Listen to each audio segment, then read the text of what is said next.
Hi, my name is Jessica, and I'm one of the account executives at Vitrue Health. Today, I'll be giving a quick overview of VIDA, which is our digital workspace assessment. So, Vitrue Health is a company based in London. Our mission is to reduce musculoskeletal pain, so neck, back, and shoulder pain. That's what we really care about, and it's our main goal. However, the idea is you could sign up today, send out all of your assessments, and be DSC compliant. So, with that, I'll give you a quick tutorial. So, the employee will receive a link in their inbox. Click Do an Assessment. I'm going to skip the tour because I know it at this point. We used to start by just asking the questions. However, we found it wasn't that engaging and we weren't receiving that accurate of results. So we turned over to using our webcam. So if you don't have a webcam, we can still ask the questions, but if you do, it is better. So I'm going to say I have a webcam.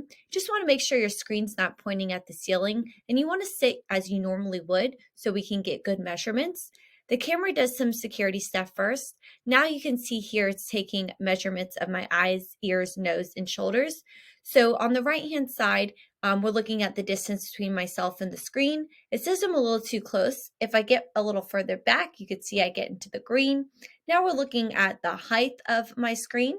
So if I was sitting a bit taller, I get into the red there. It's putting about a 10, 11 degree angle on my neck, which means I'm looking down at the screen. The reason why a lot of people are experiencing pain, normally they just have their screen in the wrong place, and we're going to help them correct that. Next, we look at posture, so my shoulders. We find a lot of the times people will sit with one hand on their lap and their other hand on their external mouse. Their shoulder will do this, pop-up thing, which it doesn't need to do, but the instinct is to pop it up. So I just want to sit as I normally would. For the sake of this demo, I'm going to say I'm sitting a bit taller. I don't have my screen in the right height. Next, we ask the individual where they might be experiencing pain, and we do it for two reasons. So one, we're going to try very hard to solve and eliminate their pain. And then two, we're trying to make this as personalized as possible. So we don't want to start talking about the risk factors for wrist or elbow pain if maybe they're sitting there with chronic back pain. Today, I'm going to say I'm experiencing lower back pain. So 3 out of 10, which means it bothers me, but I can't ignore it most of the time. Then we ask how the pain came on so we can better understand how to get rid of it. I'm going to say mine came on suddenly when I was lifting something heavy. I've had it for about a month and it stayed the same. There are some red flag questions based on your pain area. So they want to know, has my lower back pain spread into my legs? If someone answers yes, this could potentially mean they have a neurological issue. It doesn't mean they do, but they should seek a medical professional. And then, yes, my pain does feel better, which in most cases it does for people when you have activity and move around. Next, we ask about the context and the work habits. I'll say I'm working from home, spending 9 hours at my desk. For the sake of the report, I'm not good at taking breaks, and sometimes I eat lunch at my desk.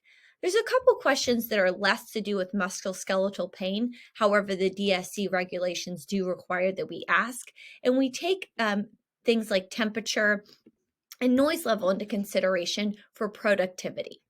Now they want to know, at what point did I start experiencing my lower back pain? Because if it's happening after a few hours or towards the end of the day, most likely it is from your workspace setup, and Vita is going to help that individual correct that. So we'll say mine's happening after a few hours. Now, this part, this is my favorite. Again, trying to make this assessment as interesting and engaging as possible. So essentially, the individual gets to drag and drop which equipment they have. So we have a really good understanding. We don't assume you have a desk. We have seen people work from their sofas. 4% of the users have worked from a bed. I'm going to say I have a desk.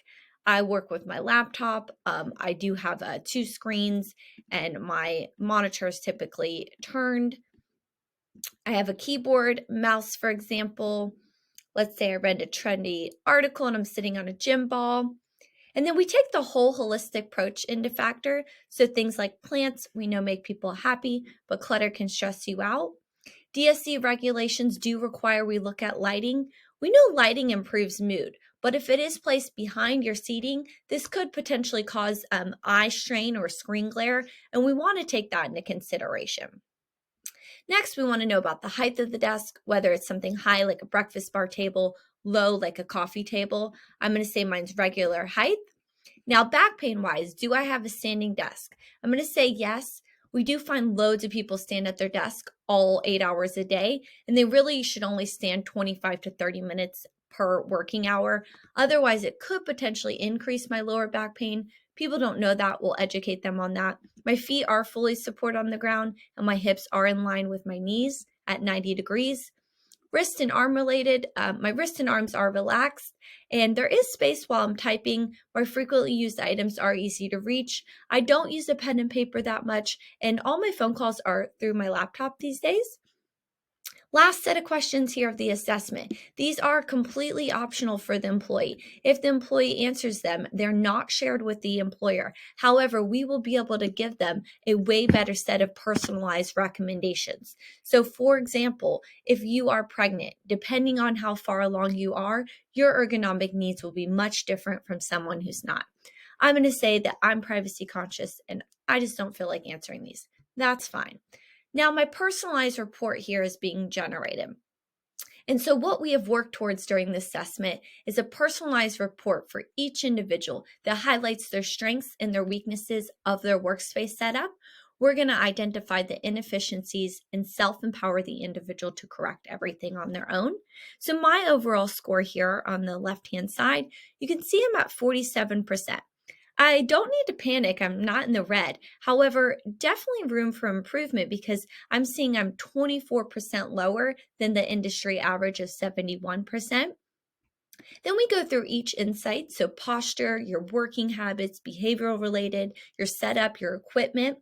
The next steps for the employee are to read through this report and implement these small recommendations to improve the individual's workspace setup. And if they have pain, we're going to enroll them in Pain Coach, which are short exercising, stretching videos to relieve their pain. So this will walk you through getting your screen in the right height, fixing your posture, talks through each piece of equipment, goes into behavioral related things like breaks, noise, temperature. What I really want to show you is here though. So the personalized recommendations. Based on how I answered this assessment, these are my top 3 recommendations I'm being given. So I was sitting a bit taller. This is walking me through putting some books underneath my screen and getting my laptop in the right height. You could buy a laptop riser, but books work just as well. I said I have lower back pain, so roll up a towel, place it behind you. Instantly, it gives you better back support.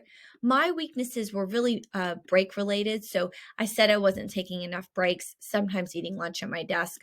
We don't just tell an individual, take more breaks. We teach them about the Pomodoro technique, where you work for 25 minutes and take a 5-minute break.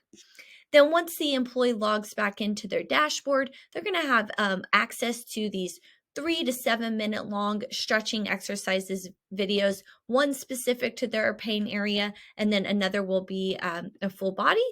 So we'll just to give you a sense of the video. Once you're through, we'll ask, was the content too easy, just right, or too hard? And then the rating of the pain. At this point, we can report back and say your team's pain has decreased by X%. From an admin standpoint, this is all CPD certified, signed off by the UK Ergonomics. In case an employee were to bring a case against the company saying they have chronic back pain, you have access, you have the reports, you have the dates, you have all that good stuff. Now, much more exciting, again, from my demo account, from an admin perspective, are the analytics. I've had 92 people complete the assessment. There's 57% average score on my team. But what's far more interesting is the spread across the organization, the 86 and the 24. If you have extra budget, we would recommend focus on these individuals.